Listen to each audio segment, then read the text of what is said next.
अच्छा, तो आए सीधा आज के इस तज्जिये में उतरते हैं जहां हम तुम के एपिसोड 29 की इन उलझी हुई मल्टीलेयर्ड प्लॉट लाइंस को सुलझाने वाले हैं।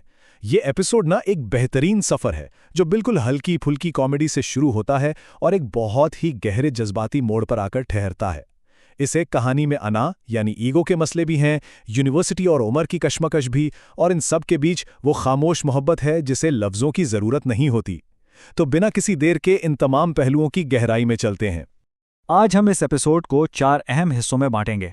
पहले आना और कारोबार का टकराव, फिर यूनिवर्सिटी में एज का मसला, उसके बाद मंगनी की अफरा तफरी और आखिर में मोहब्बत का वो अचानक एहसास। तो शुरुआत करते हैं पहले हिस्से से, अना और कारोबार, यानी जब गुरूर सीधा किचन के आरे आ जाए। यहाँ हमें एक बड़ा दिलचस्प बुनियादी मसला नजर आता है। एक तरफ हैं सुल्तान, जिन्हें लगता है कि उनकी शदीद तज़हीक हुई है और इसी गुस्से में आकर वो रेस्टोरेंट को ताला लगाते हैं और चाबियां वापस ले आते हैं। लेकिन दूसरी तरफ सरमद और नेहा की अप्रोच बिल्कुल अमली और प्रैक्टिकल है। उनका फोकस इस बात पर है कि बिजनेस को हर हाल में चलना चाहिए, और दोनों की सोच का यही ज़मीन आसमान का फ़र्क इस पूरे तसादुम को जन्म देता है। सुल्तान अपनी इज्जत नफ्स पर समझौता नहीं करता। ये एक छोटा सा जुमला सुल्तान की जिद को कितनी खूबसूरती से बयान करता है। वो अपनी दिन रात की मेहनत, अपना चलता हुआ कारोबार, सब कुछ कुर्बान करने को तैयार हैं, सिर्फ अपनी ईगो बचाने के लिए, नतीजा चाहे जो भी हो। सच पूछें तो ये आम इंसानी रवैयों की एक बहुत ही सच्ची और कड़ी तस्वीर है। खैर, सबसे मज़े की बात यहाँ ये है कि महा इस पूरे मसले को किस समझदारी से हैंडल करती है।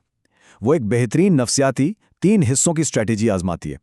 पहले वो सुल्तान के मजरू जज्बात को तस्लीम करती है, फिर आहिस्ता से उनका कॉन्फिडेंस बहाल करती है, और आखिर में उन्हें ये यकीन दिला देती है कि वो पीछे रहकर भी स्ट्रिंग्स पुल कर सकते हैं, असर और रसूख चला सकते हैं, और सारा क्रेडिट उन्हीं का होगा।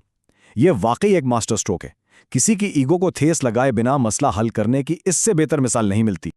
अब आते हैं दूसरे हिस्से की तरफ, यूनिवर्सिटी में उम्र को चैलेंज करना, यानी दादू का मजाहिया और थोड़ा सा मुश्किल तालीमी सफ़र। पहले दिन का ये सफ़र किस कदर मज़ाहिया और फ्रस्ट्रेटिंग था। सुबह यूनिवर्सिटी पहुंचते ही उन्हें प्रोफेसर आदिल समझ लिया जाता है। दोपहर आते आते एज रिलैक्सेशन के ताने और मजाक शुरू हो जाते हैं, और शाम तक वो इतने दिल बर्दाश्ता हो चुके होते हैं कि पढ़ाई बिल्कुल छोड़ने का हतमी फैसला कर लेते हैं। ये सिचुएशन दिखाती है कि मुआशरे में उम्र और तालीम को लेकर कितने अजीब और सख्त रवैये आज भी मौजूद हैं। लेकिन यहाँ होता है दादू का एक शानदार कमबैक, मैं इतना पढ़ूंगा कि चांद पर चला जाऊंगा। जब फैमिली उन्हें साफ कहती है कि अगर उन्होंने इस वक्त हार मान ली तो ये उनकी सुस्ती और डर कहलाएगा, तो उनका सारा जोश वापस लौट आता है। ये जज्बा और ये अल्फाज इस बात का सबूत हैं कि सीखने की, आगे बढ़ने की वाकई कोई उम्र नहीं होती। ये पूरा ट्रैक जितना मुज़ाहिया है, हकीकत में उतना ही सबक आमूज भी है। कहानी के तीसरे रुख की तरफ बढ़ते हैं, मंगनी की अफरा तफरी। फिनिश लाइन तक पहुंचने की वो भागम भाग जिसमें सबका सांस फूला हुआ है। एक तरफ चेयर्स और टेबल्स अरेंज करने की टेंशन, दूसरी तरफ गुमशुदा मिठाई के टोकरों को ढूंढने का पैनिक। लेकिन इस शोर शराबे के बीच में कुछ इंतहाई खामोश और पुरकुलूस लम्हात भी छुपे हैं, जैसे माहा और अदम का ज़बरदस्ती उल्फत को सलून भेजना ताकि वो खुद को स्पेशल फील करे, और कुतुबुद्दीन का अचानक से उन्हें गजरा गिफ्ट करना। एक ही वक्त में फ़र्ज, भागम भाग और दबे हुए जज्बात सब साथ साथ चल रहे हैं। ये बिल्कुल वैसा ही है जैसे हमारे यहाँ किसी भी शादियाँ फंक्शन वाले दिन घर का हाल होता है। मर्द मोहब्बत में मुब्तला होने के बाद ही परवाह करना क्यों शुरू करते हैं?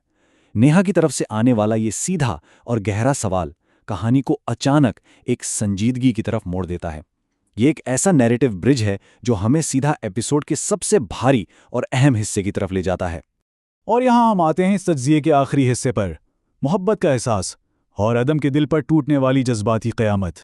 यहाँ असल मसला समझ आता है कि आखिर ये दोनों एक दूसरे के सिग्नल्स क्यों मिस कर रहे हैं। नेहा हर रिश्ते को पूरे लॉजिक और दिमाग से सोचती है। उसकी मंतिक बड़ी साफ है कि मोहब्बत आखिर में दोस्ती को बर्बाद ही करती है। लेकिन एडम मुकम्मल तौर पर जज्बात और अपनी प्रोटेक्टिव इंस्टिंक्ट पर चल रहा है। याद है जब उसने नेहा के लिए उस यूनिवर्सिटी वाले लड़के से झगड़ा किया था? ये टोटली ऑपोजिट अप्रोचेस ही इन दोनों को एक दूसरे से लाशौरी तौर पर दूर कर रही हैं। और फिर आता है वो लम्हा जो सीधा दिल पर लगता है। दुनिया में ऐसी कोई लुगत, ऐसी कोई डिक्शनरी ही नहीं बनी जो मेरे दिल से इस वक्त गुजरने वाली क़यामत को बयान कर सके। अदम अपने दोस्त के सामने जब ये दर्दनाक इतराफ़ करता है, वो भी उस वक्त जब वो खुद अपने हाथों से नेहा की मंगनी की तैयारियां कर रहा है, तो वो एहसास करता है कि नेहा की नज़रों में उसकी मोहब्बत की कोई वक़ात नहीं। ये वो पॉइंट है जहां कहानी कॉमेडी से प्योर ट्रेजेडी में शिफ्ट हो जाती है। ये इस बात का बहुत ही तकलीफदेह एहसास है कि वक्त पर अपने जज्बात के लिए स्टैंड ना लेना कितना भारी पड़ सकता है। आदम और नेहा हमेशा लड़ते थे। आदम गुस्से में था और अब आदम को इस बात का शदीद पछतावा है कि उसने वक्त रहते कुछ क्यों नहीं कहा। उसका खामोश रह जाना और नेहा का उसको सिर्फ एक दोस्त वाले डब्बे में बंद कर देना एक ऐसे रिग्रेट को जन्म दे चुका है जो शायद सारी जिंदगी उसका पीछा ना छोड़े। आज के इस तज्जिए को ख़त्म करते हुए एक आखिरी सवाल ज़रूर जहन में उठता है। जब ज़िंदगी के शोर में हमारी आपस की लड़ाइयाँ, ईगो के मसले, उम्र के ताने और प्रैक्टिकल ज़रूरियात सारी जगह घेर लेती हैं, तो उस खामोश मोहब्बत का क्या बनता है जो किसी कोने में अपनी बारी का चुपचाप इंतज़ार कर रही होती है? क्या वक्त पर कहे गए चंद लफ्ज़ सारी कहानी बदल सकते थे? यही वो सवाल है जो इस एपिसोड को इतना मेमोरेबल बनाता है और हमें सोचने पर मजबूर कर देता है।